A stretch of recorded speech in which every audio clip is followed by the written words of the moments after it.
Are we going?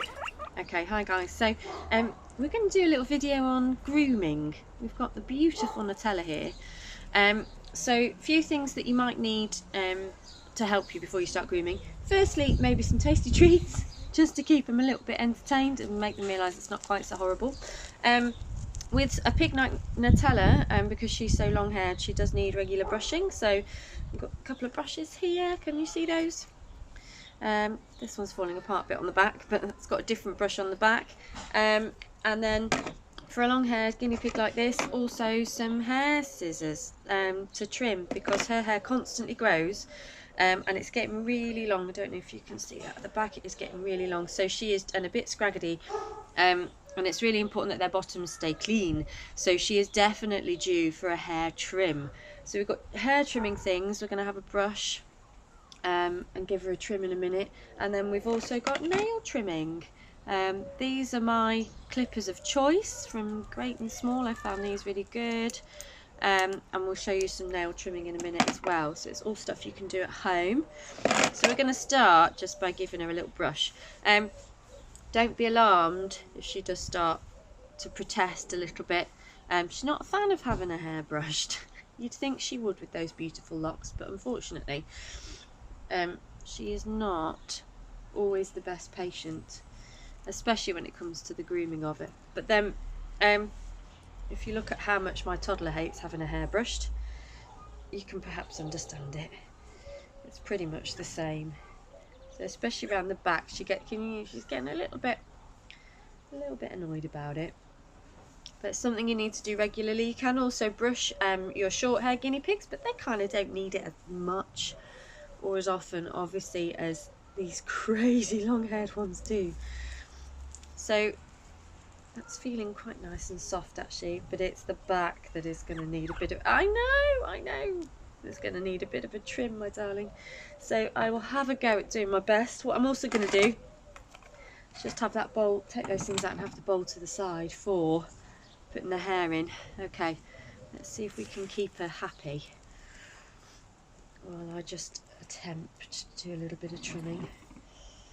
It's always a good idea just to get the hair in your fingers, like you would if you were cutting hair. I'm no expert at cutting hair, by the way, but get the hair in your fingers there before you start trimming, so that if they do move, then you're not going to get them with the scissors. If you're going to nip anyone, you're going to nip yourself. Let me just turn it around a little bit so that you can see. Let me give her some more food. Keep her quiet.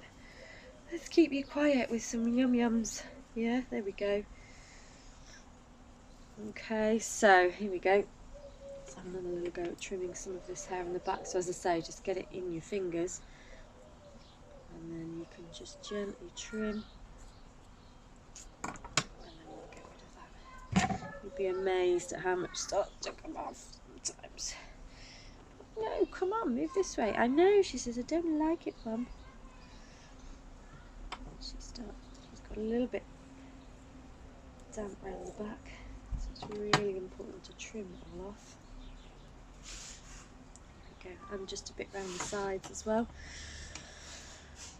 It won't be a professional haircut, but it'll be clean nonetheless. There we go. Actually behaving rather well today. If I can get round the other side. You don't want me to get round this side, do you? Whoa! Okay.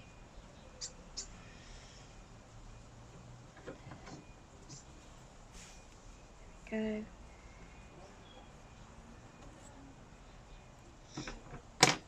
But yeah, it's important to try and brush regularly.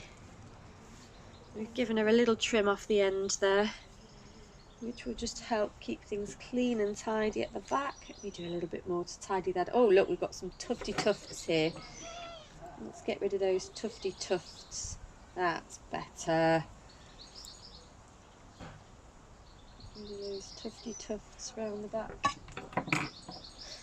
just to keep it short at the back. The rest of it's fine. We can keep the length on the top if we want, that's okay, as long as we do keep brushing it, because their fur can get really matted. It's a bit like maybe having dreadlocks or something, if you don't brush it, their hair can get all matted, and then you do have to like cut chunks out.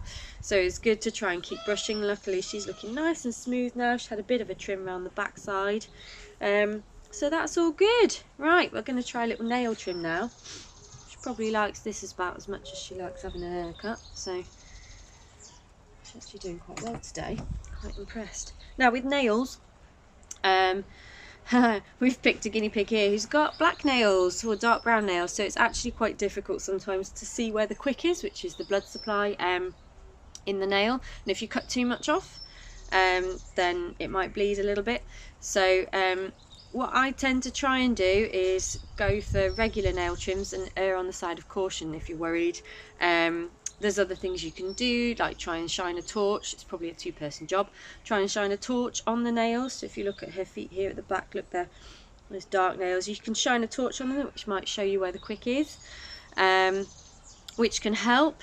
And then if you do accidentally clip it a little bit too far, then it's not the end of the world. You can get those, I think they're called tick pencils, is that the way you pronounce it? I think from like beauty stores, for if you cut yourself shaving and stuff, and you can use those, or even just bog standard a little bit of flour, and you can just dip it in a little bit of flour just to help stem the bleeding, or just put some pressure on it if you do happen to catch them. But as I say, the aim is you don't want to, but it's not the end of the world if you do.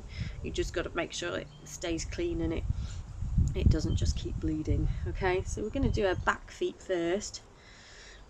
We've got a nice and snug. You've also got to make sure you trim on an angle, yeah. That's me, got the clippers the wrong way around. Bad start, wasn't paying attention. Trim on an angle, so you want to be cutting on a diagonal angle. There we go, so that you're not cutting a straight line. We've got some diagrams somewhere, I'm sure, on about how to do it. You see, you're just starting to get a little bit annoyed, aren't you, now that I'm trimming your nails? I've just got one more to do. Have some basil. Do you want that? There we go. I'll do that last one at the back. There we go. So I've taken a little bit off the back, and now I'm going to try the front ones. Depending on your guinea pig, depends how they like to have this done. Sometimes you can lift them up, sometimes you can keep them down. Can't remember what Nutella likes. There we go. Try not to get my hair in the way. That bird will have totally freaked her out. There we go. Oh, and the problem is with these long hair piggies is you've got fluff on their feet as well. So sometimes it's hard to see. Yay, that didn't hurt. There we go. Oh, I would say the front paws are the hardest ones because they're tiny. I know. Just wait a minute. I can't see because of all your chin fluff. You've got so much chin fluff, girl. Here we go. Hang on. Oh, got it. Got a little bit off that one anyway. That'll do. Let's try the other side. So sometimes you just need to hold them down a bit. There we go. Hopefully you can still see that. Just take a little bit off the edge. There we go. Yeah, I know, mate. But it's not like I'm actually doing anything terrible to you. Yeah, that didn't hurt. That didn't hurt. I didn't catch you. Yeah, I know. Do you want that? There we go. Shush. There we go. So that was just a little bit taken off the edge of all the nails. And as I say, do little and often if you're worried about taking too much off. Little and often is what I would say. There we go. A little bit of grooming for gorgeous Nutella. She's ready to go now. So if you enjoyed our video, then please do like and subscribe, and you can always find out more information on our website, which is haypigs.com. Thanks guys, see you soon.